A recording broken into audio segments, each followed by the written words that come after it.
So Michael, you founded Family Wealth Advisory in 2009, right after the aftermath of the GFC. What was it that made it the right or necessary moment to start that business, and how has it evolved since then? Yeah, good question. My first foray into financial planning was 2007, so just before the GFC. It was a financial planning firm that focused mostly on leverage. And they brought residential investment property in as part of the mix, which was quite unusual. But it was a leverage-based firm. Borrow money, invest well, and you'll grow wealth. It wasn't typically kind of the heart and soul of where I saw financial planning, but it was a good way to kind of cut my teeth and learn. Then they moved into structured products, which was a way to get leverage into financial products. And then the GFC hit, and that financial planning firm got itself into some trouble because leverage struggled through the GFC.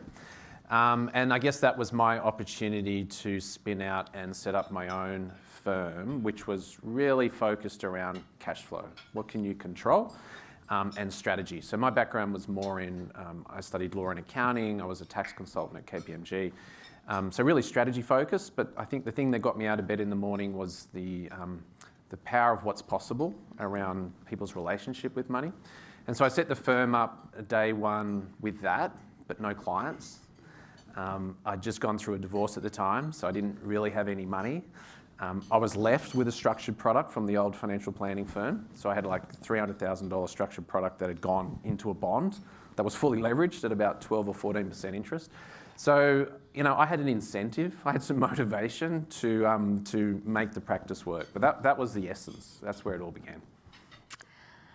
So looking back, what would you say is the one decision in FWA's growth that you would say is genuinely pivotal?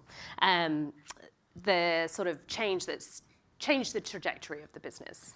Yeah, so I guess there's the first 10 years, which was, let's say, 2009 through 2019, 2020, where I was just trying to make my way. I always focused on a type of excellence, a level of service that we wanted to deliver to our clients. We tended to solve complexity because we're a sort of a strategy advice-based firm rather than a fund-based firm.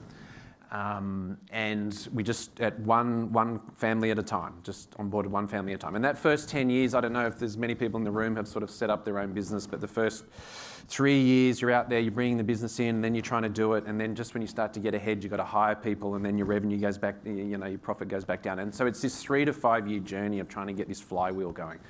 And then we sort of hit that flywheel, and I think I got to around about 120, 125 families that we were looking after. And then one of the advisors under me at the time said, I want to set up my own practice. I said, no problem. We moved 60 of them into, spun off a practice, Family Wealth Advisory Sylvania. I had a minority share in that, and then I went from 125 back down to 60 and scaled back up to 125. So we got to about 2020, so it's about 10, 11 years in, and I was comfortable. I had 125 families, and anyone that knows, has been in this game a long time, it's a different sport between onboarding families and looking after families that you've just known forever. It's so much easier just maintaining rather than growing. Onboarding and building relationships with new families, it's a totally different skill set. So I was comfortable, I was making good money. I thought it was okay money at the time, probably about 550, 600K a year. But then two things happened for the pivotal moment. I kept hiring good people, but they would only last about 18 months. And then they would, 18 months, 2 years, and then they would leave. And I found that I'm just not a good manager. I'm not good at bringing out the best in people in terms of sitting with them. What's going on in your day? How can I, adjust it? I'm really good at, this is the vision, this is where we're heading to. I hire really good people, and I just expect them to kind of do their job. And after I'd lost about 2 or 3 really good people, I realised it's not them, it's me. And so I said, either I really scale down or I push through. And so that was kind of the pivotal moment. I was losing them, and also I just didn't feel that looking after 125 families was it. I felt like I wanted to get to that. I always had this goal of getting to 1,000. So that for me was the pivotal moment. So I sat down with my wife at the time and I said, look, I know what's involved. We've got to regrow the business again. There's going to be a bit of pain ahead. Do you want to do it? And that's when we made the conscious decision to scale from a single advice practice to a practice that could service 1,000 families. And you fairly recently, I believe, launched a wholesale-only division. What was it that led to that? Was it client demand, a capability gap, or was it something else entirely? And what have you changed in your approach to serving this market? Yeah, so when we first set up, as I said, we were really strategy-based. So really there wasn't a lot of FUM showing up. We had 40% of our book of family business clients. Family businesses own their family business. They own a lot of commercial property that they run their family businesses from, and then they typically sit on cash. So we took on that personal CFO role and sort of taught them to build portfolios around them. So the first 10 years, maybe we had 150 mil of FUM. And they didn't need highly sophisticated solutions because they had all this other private equity in their business and commercial properties, which was illiquid. They just needed a liquid portfolio solution. But then we were very good at solving complexity, and then we started taking on C-suites. And C-suites tend to show up through the door with a slightly more sophisticated investment portfolio. And so they had higher demands in terms of what we needed. And we also found that we were starting to onboard what we considered to be virtual family offices. So anyone that's got a family wealth of 50 mil plus, we needed to start to be able to deliver a solution to them similar to what the big investment banks were doing, so we wouldn't lose the mandate because of the investments. And that's when we started to work with Mercer, Marsh, and Rebecca. We'd been working with them on the retail side, so they helped us deliver an SMA solution for our retail clients. And we went to them and said, we need a solution that we can deliver to our sort of virtual family office wholesale clients. So we needed that illiquidity private market solution, but at a portfolio level solution. And last question before coming over to Rebecca. So what would you say you underestimated about running retail and wholesale businesses in parallel, operationally, perhaps from a client standpoint, or how your advisors have adapted to it? So what did I underestimate? So more broadly, I probably didn't, I underestimated the depths of the valley of death, of how deep that actually goes. So anyone that's sort of invested and grown a business knows that you make these investments and then you have these challenges and there's no guarantee that growth is going to show up.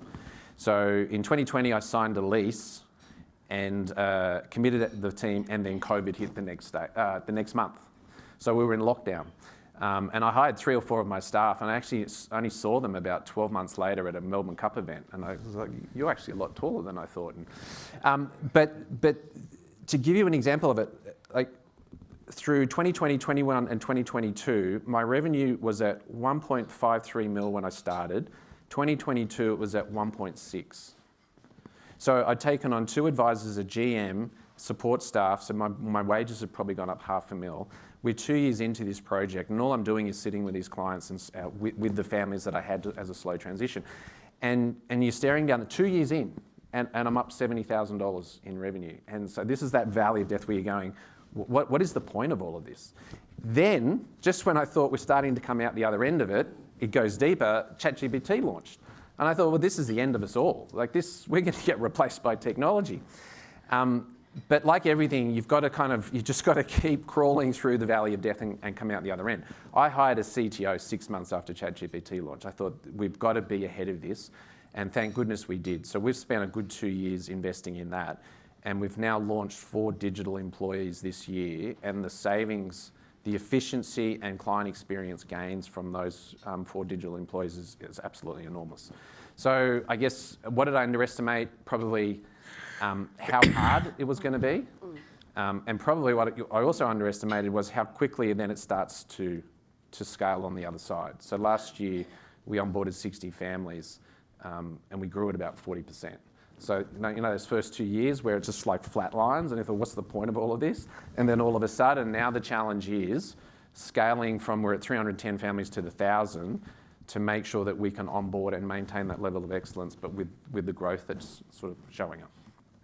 I'm really interested in hearing more about the digital employees, so we might come back to that if we have time. But first, Rebecca, it'd be great to hear your perspective of the evolution of the relationship and how it started. Yeah, so I'm just hearing people can hear me normally. I think they'll be fine. We've been the consultant with Family Wealth for, I think it's over 5 years. Yep. It's probably close to 6 years. And it's important to understand what our role is, right? Because there are many players in the ecosystem. Our job is to, in essence, be the investment model manager, but to enable advice practices to deliver what they need to deliver, right? And that has many sort of angles to it because, typically you are reliant on some sort of technology to enable that to occur. So our role is very much around, trying to solve from an investment angle, but then also making sure it dovetails in at the tech sort of level, so that it's not causing a huge amount of headache and heartache at the other side of it. For us, and in terms of sort of, and I love the way, Michael, you've already got our rebranding sorted better than me because I still think of Mercer. But, for us, investments is our ecosystem, right? And pivoting and shifting from sort of what we classify as sort of liquid SMA sort of solutions into private markets is part of our heritage, right? We've got 160 investment analysts spread around the world looking at private markets. And it's interesting that, we talk about the complexity of those investments, not just operationally, but one of the areas that I think people sometimes underestimate is and I know Michael will touch on the digital side of things, but there is a human element to investment skill set. And a lot of it just comes from like being on the street long enough and, around enough people. And one of my guys in New York, we just recently took a whole group of people to New York to do a genuine study tour. And what was interesting is he said, unless you've been around the traps long enough, all you're actually doing is making an assessment on a sales pitch. Because you actually really don't know these people. You don't know where they've come from. You don't know their heritage. And so really all you're doing is making that assessment as how good. And let's be clear, private markets are very, very good at sales, right? That's one of the things they are very good at. So for us, it's more about, the challenge, I think, that we still face here in Australia is that the technology still can't really handle private markets. And so you've got to keep pulling it apart to make the solution work best, But that's been our evolution. We tend to be fairly close to the practices that we work with. I always sort of say, a lot of people sort of put up investment ideas and go, what's your best idea? I don't believe there is such a thing as the best idea because I think if you're, a 65-year-old retired with money versus a 65-year-old retired with no money, it's a very different solution set that you need, right? And that's how we work with the practices, right? So when Michael and Family Wealth decided to shift more into that wholesale, it's about understanding what those requirements are, and understanding what the needs are that they need to be actually facing into and address them. Yeah, that's a critical point because when you go into wholesale private market, you can trade away as much liquidity as you like, but as a business owner, and I'm wanting to be able to scale from 300 to 1,000, I wanted to be able to offer a private wholesale solution, but that was still manageable from a business point of view, rather than each individual advisor creating bespoke opportunities. And Mercer sort of sit at the centre of that in terms of the SAA, DAA, and doing the DD on the opportunity set, but still giving us the opportunity to trade away illiquidity for a premium and give ourselves the best probability of being on the right side of that equation. And so then we can have those conversations with our clients and say, well, look, you don't need to trade away liquidity. We've got a fully liquid solution for you. But for those that have the opportunity stack, particularly intergenerational wealth, here is an opportunity. Do you want to lean into it? And what the trade-off is, you're going to have to trade away some liquidity. And Mercer, like all good asset consultants do, stress testing on it so that if the markets go into it like a GFC type event, we can have those honest conversations ahead of time with the client saying, well, look, this money, you're not seeing it for 720 days. So are you comfortable with that under a worst case? Okay, well then you're okay under a best case. So just in terms of structure, how are you actually accessing these private markets? Are you wrapping it within an MDA? Are you having different investments that you're accessing directly on an individual client basis? And are you blending that with SMAs that you're also accessing from a retail perspective? Yes. So we run it through an MDA, and that's where our relationship with Toby and Philo Capital comes in. So they act as our execution partner. Mercer, as our asset consultant, act as our sub-advisor in terms of helping us on portfolio construction. And the way that we've tended to blend it is there is a mix of it that is listed, and then there's a mix of it that has different degrees of liquidity. You're right, there you go. Childhood daycare business. I know. I've got a 6, 8 and 10-year-old. I've been sick for 10 years. I've got a 21-year-old, and just as I started to get out of the 10 years of sickness, I started again. So I've actually been sick. I'm still wondering about that. I tell you, that bring all sorts of diseases home as well. That's all right. But that's okay. We'll talk while you catch your breath. So the way that we structured it was we moved away from an SMA to an MDA to have greater flexibility, because a lot of the clients that are coming in, particularly that need this, they're coming in with $10, $20 million portfolios. They've got some existing investments, so we needed the flexibility to be able to hold this, don't touch that because of tax. The SMA doesn't quite give you that flex. It does on some level, but not quite as much. So we lent into the MDA solution. We have a listed component, we have a private component, and we have an alts component, and then it's blended up to deliver a solution for the families. So Rebecca, we've seen a number of alternative funds gating redemptions in recent months. Do you see this as being contained, or is there a risk of this being escalated further, and how is that impacting how you think about alternatives? Yeah, so the first thing that I would say is we actually see gating as positive, right? So people mistake one of the actual features of a private markets vehicle that's designed to ensure that investors are treated fairly equitably and are not subject to runs on investments on illiquid assets because of, sort of fear and things that sort of, play out through the marketplace. So gating for us is a positive thing in the sense that it's there to protect investors so that they're not forced to liquidate non-liquid investments purely just to deal with some sort of version of events, right? Now, the reality of it is, typically sort of the gating that we're seeing at the moment, probably a little bit more heightened than normal, but normally Q2 is normally when gating kicks in. In most sort of private debt, private equity, it's a normal part of the cycle. So we don't see it as extraordinary. Obviously, there's a lot of headline press. There's a lot of discussion by regulators around it.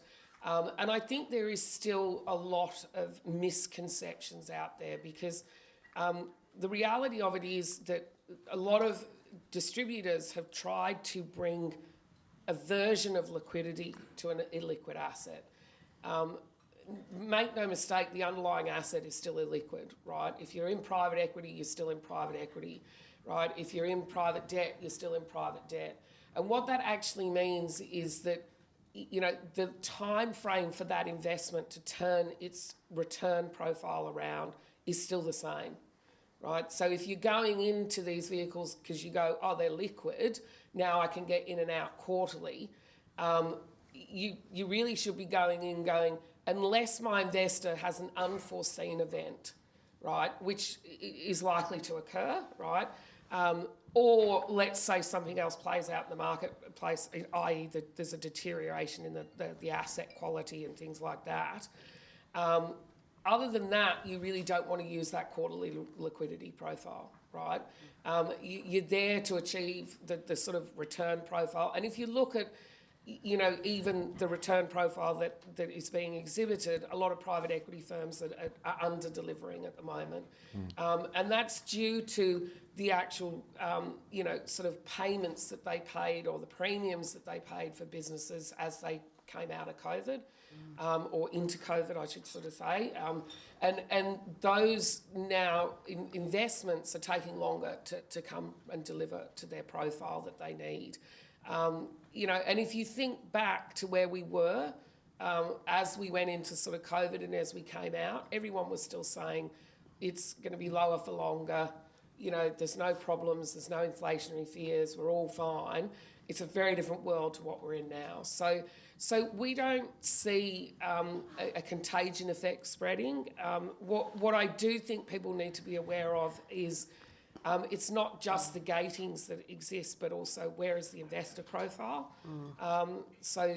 There are certain places in the world that have very different investor profiles that come in and out of investments very differently, and they can trigger, gates to be kicked in, or the liquidity to provisions to be sort of executed. So it's again understanding the depth of the structures that you're going into, and then the investor profiles. So no is the short answer. That was the very long answer. And Michael, I mean, given it has been in headlines, do you get any questions from your more sophisticated clients? Yeah, so we're at the sort of the coalface. I mean, at the end of the day, clients just kind of want to see their hard-earned money working hard for them. As I said, really at the start, when I set the business up, it was about helping clients with their relationship with money. And sometimes it can be frustrating because the returns may not be where you hope them to be because it's been a flat year or whatever it is. And we see that as a key role that we play with our clients. So yes, we're at the coalface with clients. And if there's a challenging year, then our role is to educate them on it's probably not a bad time to be deploying more cash into those portfolios, as opposed to a year that's just ripping, where we've got to have the opposite conversation where we've got to say we're going to take some of this money and put it into boring investments. And so yes, we are constantly at the coalface having those conversations. Great. Okay, I'm going to come back to that digital advice question, but then I'll open up for questions. Sure. So if anyone has any questions, get them ready. So get really interested in how you went about deciding how you were going to employ your digital employees and what role they have in the organisation. Yeah, so when we went from 2020 to 2025, which was the first 5 years of the 10-year plan, it was really about hiring lots of support staff. Advisors, yes, but there was probably a 2 to 3 to 1 ratio of support staff to the advisors. Then we spent 2 years really getting our data in the right spot. For that was Microsoft. Migrating data, working with a CTO, overlaying Microsoft, and now we can start to point AI tools at the data. And so now all the last 2 hires have just been advisors. So we're now at 6 advisors. The next hire will be an advisor, and probably the hire after that will be an advisor. I don't see any more need to hire any more support staff at this point. So one of the digital employees, Bindi, helps with the onboarding process, and that'll probably save our team 900 hours just on onboarding. We've got another digital employee that's going to help with review reports. We're just finalising that at the moment. The savings on that is going to be enormous. And so we're never looking to let any of our existing staff members go. We just want them to keep kind of going up the stack in terms of value proposition back to clients. And then we've got a quality review one, and then we've got one that helps with implementation. Now, a digital employee is just a fancy way of saying, I'm not sure, is everyone using kind of Claude or Co-worker in there? So you've got Copilot, which is, the ChatGPTs of the world, and then the next evolution is kind of the Claudes, where it actually gets in and it does multiple tasks for you, right? So Co-worker was launched. We got a frontier access into it in our Microsoft tenancy, and it's unbelievable. Like, what it does is absolutely incredible. But this is the challenge. Microsoft allowed you in, got you addicted to this incredible tool, and then from 1 July, it starts charging you tokens. So every time you're in there using it, right? So the skill is to build in Co-worker, strip out the skills, and get the agents built working in Copilot. That's beyond my pay grade, but that's what my CTO and the rest of the team do. So these digital employees are effectively recreated as agents doing multiple tasks. To give you an example, when we onboard a client, remember I said it's a different sport, it's a lot harder. So as soon as they're onboarded, we've had the sort of recorded Teams meeting. It knows all the documentation. So a welcome email is pushed out to the client, secure portal, upload all this information so we can start on the advice. As the person securely uploading, the Bindi is constantly sending them an email. You're doing really well. You've said this, but you've still got to upload this. Come on, you're almost there. All that sort of thing. As soon as it's getting in the portal, it's pulling it in and populating our CRM, and it's creating the fact find. There's no human interaction at that point. And then from there, it's pulling all the information so the advisor's in a position to start advising. So a lot of that, the associates used to have to do a lot of that data entry because it was complex. We deal with complexities, family businesses, companies, trusts, self-managed super funds, and multiple versions of them all. And it's doing it. And it's not only doing it, it's the information might be sitting in the secure portal as some weird name of a PDF. It knows it's the self-managed super fund trustee, pulls it into the CRM and renames it as the... So that's an example of what Bindi's doing for us in terms of onboarding. And then you can play that through on sort of reviews. Why is that important? Because if we onboarded 60 families last year, and they're complex families, so we've onboarded, I think, 5 families in July and 2 to start in September, one of which is a 65 mil family. There's so much complexity there. It's allowing us to keep delivering that solution with our existing team. And so that's the importance of getting that digital solution part right. Wow, that's interesting. Open up to the floor. Does anyone have any questions for either Michael or Rebecca? Question here. Just really a question around private assets. Part of the appeal of private equity or private assets is the potential return premium or illiquidity premium you can get over listed counterparts. Do you find that at the moment with what you're seeing in the marketplace or have seen?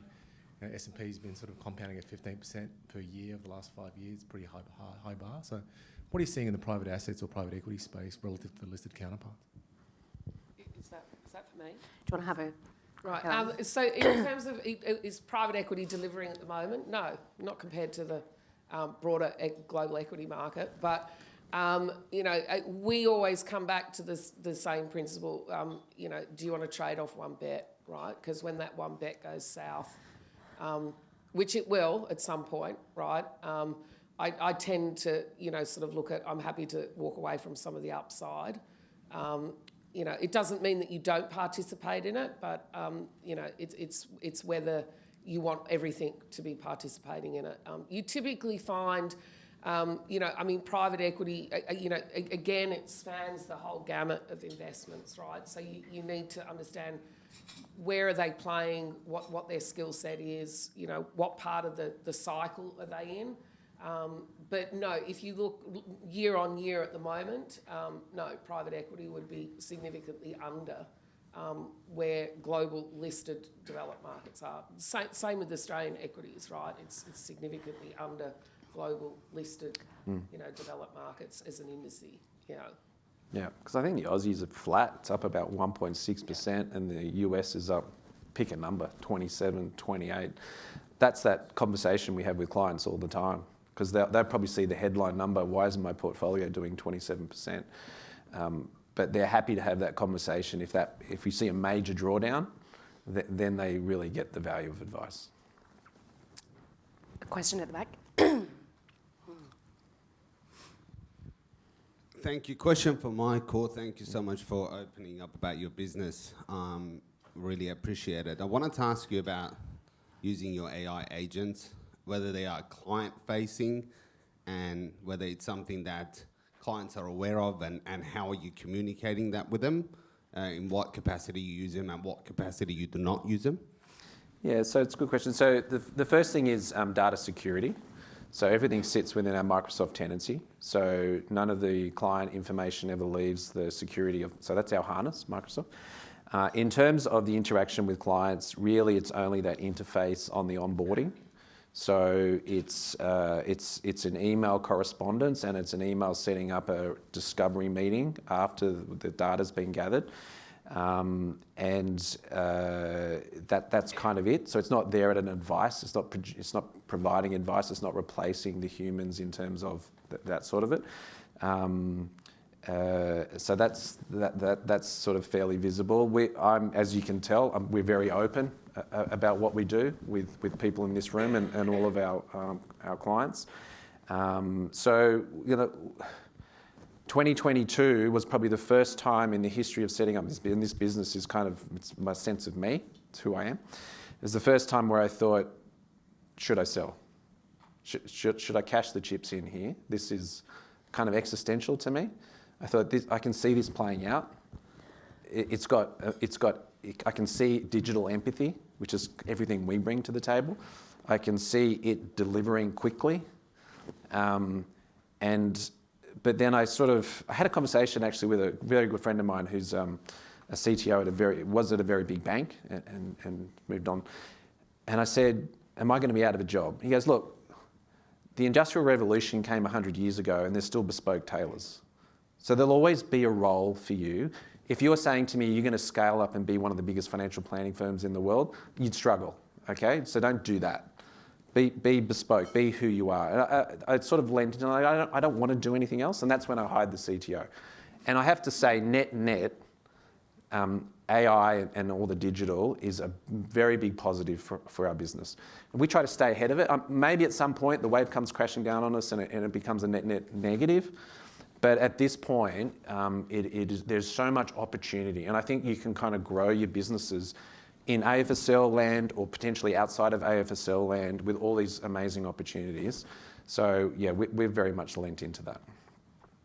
And particularly, I'm not sure people deal with sort of very high net worth families, but sitting on the family board, family governance, that's not AFSL work, that's project management work. That's being across multiple family relationships, estate planning, asset protection, estate planning, tax planning, all that. Michael, Harry. before we get to how you name your digital employees, mate, what are some of the benchmarks or markers you've put for yourself to be able to look back and go, or are you seeing it already, which is the digital, like, is it improving productivity? Has it like made your onboarding better, quicker? What are some of the measures you're doing? And then it's clear that you're saying you're not therefore having to put on as many humans if you were to keep up with that growth which you've had, which is, through the roof. I'm just interested in that sort of. I'm not sort of doubting the benefit of it. I'm sort of more, as a business owner myself, I'm sometimes sit there and say, well, when you sort of then match up the token increase in costs versus headcount, and what do those remaining employees actually do with the increased productivity if it's there? I don't know if you've been able to think about that. It's a really good question, Ray. So to answer the last part first. My job, I'm a terrible manager, right? I'm good at the vision, and we're going to get to it there. That's my vision, right? I look at the staff morale. How happy is the team? Now, we've just had a 40% growth year, onboarding 60 very complex families, without giving them any more support. So either we're going to get to the end of June, and there's going to be a revolution, right? I'm going to be taken out with a pitchfork. Or they're happy, they're engaged, they're excited. And I've got to say, they're happy, they're engaged, and they're excited. Now, I've done a couple of things, but I don't think that really moved the dial. So I created a back office bonus pool that links the size of the bonus pool to our growth rates. So they're invested, because I wanted to come up with a way that the back office could be invested in the growth, because normally growth just means more work for back office. So they're like, why would I be invested in that? But it's beyond that. They can see that they're getting rid of all the grind, and they're getting more client interface. They're doing more exciting work, and they've got a growing bonus pool because it's linked to revenue, right? So if there's less of them to split it up with, the higher their bonus pool gets every year. But I come back to culture. So if I see that they're getting on the ragged edge, now they were busy, but they were managing. And so I kind of see, is it helping me on that side? And I'm starting to see it play out on the P&L. But as I said, it's been a long investment, right? Because most people that look at my P&L and EBIT margins through the growth period just say, well, that doesn't make any sense. Wait till your EBIT's at 40%, scale it back to 35, grow it to 40, scale it back to 35. I didn't do that. I just went bang, and big investment, it better show up. And thankfully it did, right? And then off it went. So I look at the cultural, probably first and foremost, and now I'm starting to see the metrics in terms of the productivity side of it.